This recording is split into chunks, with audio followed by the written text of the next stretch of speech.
ये जनता की पार्टी है, ये किसी नेता के नाम से नहीं जानी जाती। इस वक्त उत्तर प्रदेश में भारतीय जनता पार्टी वेंटिलेटर पर पड़ी हुई है और वेंटिलेटर पर पड़ी हुई है और इसको अगर ऑक्सीजन देने का कोई काम कर सकता है बहुजन समाज पार्टी। जो भी सरकार है वो सरकार इतना बढ़िया कार्य कर रही है, उसके बावजूद हम उसको बार बार प्रताड़ित कर रहे हैं, बदनाम कर रहे हैं। तो ये तो एक तो भगवान को भी ढूंढ ले आदमी तो उसको भी मानना शुरू करे।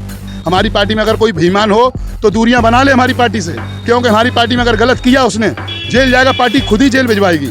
अगर वो सच्चा है और सच्चे मन से काम करना चाहता है तो विश्वास के अनुसार पार्टी चुनाव भी लड़ाती है और आगे भी बढ़ाती है।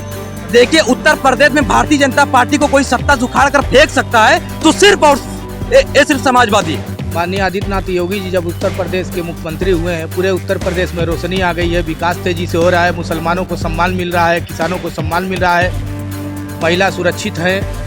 तो यहाँ पर जो हमारा महिला मंडल है वो यहाँ पर मौजूद है, तो आइए जानते हैं उनसे कि वो हमारे जो अभी प्रेजेंट में जो गवर्नमेंट है उसमें वो कितना ज्यादा सुरक्षित महसूस करती है और कौन कौन से ऐसे काम हैं जो सरकार ने उनके हित में किए हैं और उनका वो लाभ ले रही है। क्या कहेंगी? अरे काफी कही जाए, हमको लाभ मिला है। ये समझ लीजिए कि आप रोड भी हमारे अच्छे मिले हैं, हमें लेडीजों को इतनी मतलब कि कहीं भी हम जाएं करें तो हमें पूरी पुलिस से सारी सुविधाएं मिली हुई हैं, ये समझ लीजिए। और हम अपने को बहुत अच्छा और बहुत सुरक्षित महसूस करते हैं। पहले हम कहीं भी जाते थे तो इतनी दिक्कतों का हमें सामना करना पड़ता था कि हम घर से बाहर नहीं निकल सकते थे, लेकिन अब हम रात को 12 बजे जाएं चाहे हम 1 बजे जाएं तो हमें कोई ऐसा डर नहीं है। और अगर 1% कहीं हमको ऐसी दिक्कत महसूस होती भी है तो वहाँ तुरंत हम कहीं जाए कॉल करती हैं तो हमको 5 मिनट नहीं लगती, तब तक हमारे लिए पुलिस तैयार रहती है। तो इससे ज़्यादा और क्या हमारे लिए सुविधाएं हो सकती हैं। तो कुल मिला के जो सुविधाएं मिल रही हैं वो जो है महिलाएं इसमें सुरक्षित खुद को महसूस कर रही हैं। बिल्कुल, यहाँ पे जो पिछले 5 सालों में जो पहले गाड़ियाँ सड़कों में निकलती थी हूटर देती हुई, महिलाओं के सर पे टच कर दिया या धक्का लगा दिया या कुछ भी बोल दिया, वो चीज़ें अब नहीं हो रही हैं। ट्रेन में सफ़र करो, बस में सफ़र करो, वहाँ पे भी बहुत बदतमीजी हो जाती थी महिलाओं के साथ में। रिजर्वेशन सीटों पे होता था तो लोग उठा दिया करते थे कि दिन हो चाहे रात हो उठ जाओ, रिजर्वेशन वगैरह कुछ नहीं होता था, वो व्यवस्थाएं सुधरी। सड़क पे जो चौराहे पे जो भीड़ लगी रहती थी वो व्यवस्थाएं सुधरी। जो लड़के हूटर देते हुए लड़कियों को छेड़ते थे, कॉलेज जाती हुई लड़कियों को छेड़ते थे, वो व्यवस्थाएं सुधरी हैं। बहुत सी व्यवस्थाएं इस 5-6 सालों में बहुत ही व्यवस्थित हुई हैं। और ये पिंक बूथों की व्यवस्था है, 112 है, 1090 है, 176 है, ये सभी व्यवस्थाएं हमारी जो 5-6 सालों में बहुत सुधरी हैं। महिलाएं सुरक्षित महसूस करती हैं अपने आप को। अच्छा मैम ये बताइए। हाँ जी, मैं ये बोलना चाहूँगी कि हमारी जो ये सरकार है, ये सरकार जब से आई हुई है, नंबर पहला काम तो उन्होंने सफाई का काम शुरू कराया। किसी भी ऑफिस में जाइए, किसी भी कोने में जाइए तो इतनी गंदगी थूकते थूकते पूरा, अभी भी संभले नहीं है सब जनता को संभालना मुश्किल का काम था। लेकिन हमारे योगी सरकार, मोदी सरकार, इन्होंने इतना बढ़िया व्यवस्था करी है। अरे नहीं जी, व्यवस्था करी है और इनका कुछ, इनके लिए कोई शब्द ही नहीं है कि जो इनका हम कुछ कह पाएँ, इनका क्या कहा जाए। और बहुत अच्छी सरकार हमारी, और जो भी कर रही है सबके लिए, सबके हित में है, सब कुछ कर रही है। सारी कोई भी पार्टी हो या कोई भी जात हो, कुछ उन्होंने नहीं रखा किसी के लिए, सबके लिए एक समान। और बहुत अच्छी सरकार है, हम ऐसी सरकार को बार बार लाना चाहेंगे। जय मोदी, जय। अच्छा मैम आपने ये बोला, लेकिन मैं आपसे एक यहाँ पर सवाल पूछूंगी कि जैसे कहा जा रहा है कि योगी की राज में महिलाएं बहुत ज़्यादा सुरक्षित हैं, जो कि वाकई में ऐसा है। महिलाएं खुद को सुरक्षित रखती हैं, बेटियां खुद को सुरक्षित समझती हैं। आज आप कहीं भी खुलकर आ जा सकते हैं, लेकिन अगर देखा जाए तो कहीं ना कहीं लोग हाथरस कांड को ज़रूर याद करते हैं, वो भी योगी सरकार में ही हुआ है। क्या कहेंगी उस पर? ये तो जनता की जो गंदगी है, इसको ना हम मिटा सकते, ना कोई जनता मिटा सकती, ना कोई पर्सनल आदमी, कोई ऐसा ही नहीं पैदा हुआ है। जब एक एक आदमी अपना अपना सुधरेगा तो सारी चीज़ें सुधरेगी। और योगी सरकार की इसमें कोई योगदान नहीं है। वो तो चाहते हैं कि मेरा ये भारत महान हो, स्वर्ग बने, सभी एक एक बच्चा अच्छा बने।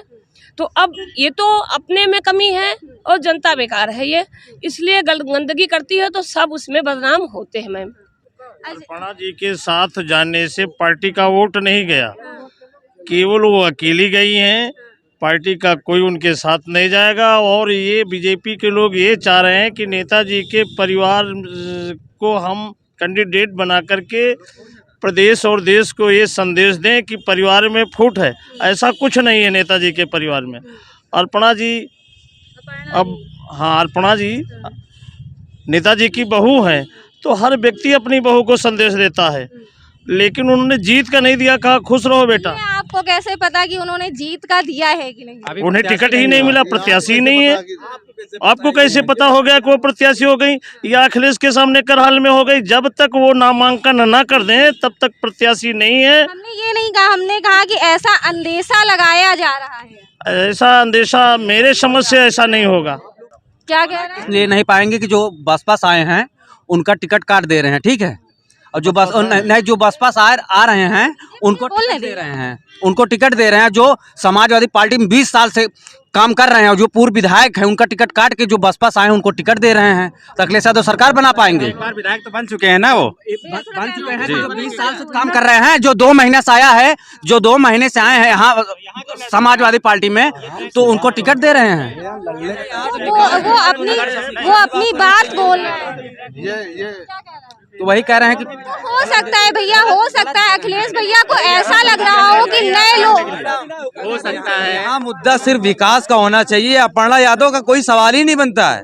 आप ये बात करिए, ये भारतीय जनता पार्टी 2012 से 2017 तक उसका क्या रेशियो था, समाजवादी पार्टी ने क्या किया, और 2017 से 2022 में भारतीय जनता पार्टी ने किया क्या और दिया क्या? सिर्फ 3 शब्द बैन कर दिया जाए उत्तर प्रदेश से, भारतीय जनता पार्टी से सिर्फ 3 शब्द, पाकिस्तान, जिन्ना, मुसलमान, कब्रिस्तान, शमशान। भारतीय जनता पार्टी के पास कोई मुद्दा नहीं है मैडम। सवाल एक बात बताइए, भारतीय जनता पार्टी जब भी रैलियां करती है या कभी चाहे वर्चुअल हो चाहे ऐसे हो, वो सारी बातें घुमा फिरा के करती है, लेकिन कभी शिक्षा, कभी रोजगार, कभी स्वास्थ्य, इन सब विषयों पर बात नहीं करती। जबकि उसने जब आई थी पार्टी में तो उन्होंने घोषणा पत्र एक दिया था, उन्होंने कहा था हम युवाओं को इतना रोजगार देंगे। मैडम हम एक बात बता देना चाहता हूँ, मैं एक मुस्लिम हूँ आजमगढ़ से, बिलाल मलिक आजमी। हम लोग हिंदू मुस्लिम में इतनी एकतायत है, जब से भारतीय जनता पार्टी आई है इतना फासला कर दिया है। मैं एक बात आपको बता देना चाहता हूँ मैडम, योगी जी और मोदी जी उस नई दुल्हन की तरह है। मोदी जी और योगी जी उस नई दुल्हन की तरह है जो रोटी कम बेलती हैं, चूड़ियाँ ज्यादा खनखनाती हैं, ताकि मोहल्ले वालों को पता चले बहू बहुत काम कर रही है। मैडम ठीक है मैडम, सवाल ये होना चाहिए मैडम, सवाल शिक्षा का होना चाहिए, रोजगार का होना चाहिए, विकास का होना चाहिए। 2017 से 2022 तक आप रेशियो निकालिए, भारतीय जनता पार्टी ने कितना विकास किया, भारतीय जनता पार्टी ने कितना रोजगार दिया, ये होना चाहिए मैडम, ये नहीं होना चाहिए। सबसे पहले तो जो गाँव में, हम गांव से भी जुड़े हैं, इज्जत घर इतने शौचालय बनाए गए हैं, वहाँ पे देखा कि जो वाकई में महिलाएं जाती थी उस पे खेतों में और उसमें जाती थी, आज जो अपने घर में नई बहू आती है तो उनके यहाँ तुरंत वो जाती है कि हाँ भाई हमारे यहाँ शौचालय बना हुआ है। हम भी गए, यहाँ शहर में रहते हैं, गाँव जाते थे, मुझे खुद प्रॉब्लम होती थी, तो हम जाते हैं वहाँ, मुझे खुद ही अच्छा लगता है। अब वो कम्फर्टेबली, क्योंकि हम यहाँ पे अपने उसमें जाते हैं और वहाँ हमें बाहर जाने में बहुत ऑकवर्ड लगता था। तो ये स्वच्छता को अभियान जो भी हुआ यहाँ, स्वच्छता को लेकर इतना अच्छा है। लखनऊ में हम प्राउड फील करते हैं, वाकई में जिधर जाते हैं लगता है कि अब हमें पहले जैसा लखनऊ, क्योंकि मैं यहाँ से 45 सालों से रह रही हूँ, तो ये मुझे यहाँ देख करके ये लगता है कि हाँ वही लखनऊ है। जहाँ पे जिस जगह खड़े हैं 10-90 पे, यही जगह आज हमें पहचान नहीं आती, निकलते हैं तो गाड़ी निकालते हैं फर्र से, तो मुझे गर्व महसूस होता है। बाकी महिलाओं की सुरक्षा है, सबने बोली दिया है कि महिलाओं की सुरक्षा वो बहुत ही अच्छी हुई है, उसमें नो डाउट कि हम ये नहीं कह सकते कि हमारी महिलाएं सुरक्षित नहीं है। 1076 जो है जो हेल्पलाइन, सीएम हेल्पलाइन बनी है, इतनी अच्छी है कि उसका लाभ मैंने लिया है। मैंने अपने कितने सारे काम करवाए हैं, और जब भी करते हैं फिर से तब तक हमसे वो फीडबैक लिया जाता है जब तक वो काम हो नहीं जाता है। तो ये सब हमारे लिए सुरक्षित, और इससे सुरक्षा हमें क्या चाहिए, यही इतना मैं कहना चाहती हूँ। खबरों का जो है बाजार गर्म है कि अपर्णा यादव भाजपा में शामिल हो रही हैं, क्या कहेंगे? देखिए ऐसा है, भारतीय जनता पार्टी विश्व की नंबर 1 की पार्टी, कोई भी आना चाहता है उसका स्वागत है, तो हम इसमें सभी का हम स्वागत करते हैं। तो तो मतलब अपर्णा यादव जी भाजपा ज्वाइन कर रही हैं या नहीं कर रही, इसमें कितनी सच्चाई? ये तो उनका निर्णय है ना, हम उनके लिए हम कुछ नहीं कर सकते, लेकिन हमारा परिवार है, हम अपना परिवार बढ़ाने के लिए स्वागत है। आप आए यहाँ सदस्यता ग्रहण करें, जो भी है। अभी आपने अखिलेश यादव जी के बारे में भी कुछ कहा था, बताएंगे? नहीं, मैंने ऐसा कुछ नहीं कहा। मैंने कहा भाई हमारा परिवार बड़ा है, हमारे परिवार में सबको स्वागत है, सभी को हम सदस्यता दिला सकते हैं। अखिलेश यादव जी को भी? अरे भाई अखिलेश यादव हो या मायावती हो, भारतीय जनता पार्टी में स्वागत है, वो आए, हम यहाँ सदस्यता उनको ग्रहण कराएंगे, टिकट की गारंटी हम नहीं देंगे। मुख्यमंत्री योगी आदित्यनाथ को कहा जा रहा था कि या तो वो अयोध्या से लड़ेंगे या मथुरा से लड़ेंगे, गोरखपुर से लड़वाने की क्या वजह?